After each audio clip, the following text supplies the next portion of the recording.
In tarda mattinata, Liona, mamma di Andrei Boichenko, arriva al lago morto accompagnata dalla zia. Dopo una notte di disperazione sono le ore più difficili per la famiglia del ventenne, originario della Russia e da anni residente a Mestre, scomparso nel pomeriggio di ieri nel grande specchio d'acqua sul Fadalto. Mantengono il riservo davanti alle telecamere, troppo il dolore per la scomparsa del figlio. È il momento della straziante attesa. Continuano da oltre 24 ore, infatti, l'immersione dei sommozzatori per verificare alcuni punti di ricerca.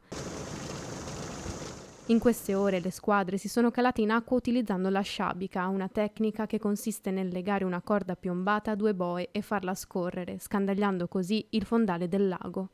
Un lago insidioso, dicono vigili del fuoco e residenti. L'acqua molto fredda e la sua profondità, che nel centro arriva a toccare i 50-55 metri, lo rende uno specchio d'acqua complesso da ispezionare. Un fondale inaccessibile ai sommozzatori, che possono raggiungere il limite massimo dei 20 metri. Prosegue senza sosta l'attività dei vigili del fuoco in immersione con l'ampliamento del cono di ricerca, nell'attesa dell'arrivo dei robot subacquei.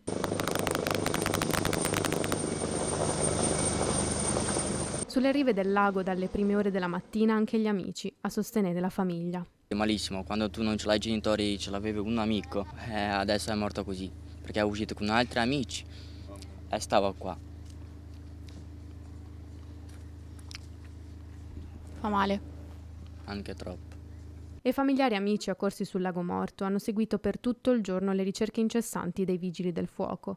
Squadre arrivate da più province del Veneto. Un lavoro, minuto dopo minuto, per restituire a una mamma il corpo di suo figlio.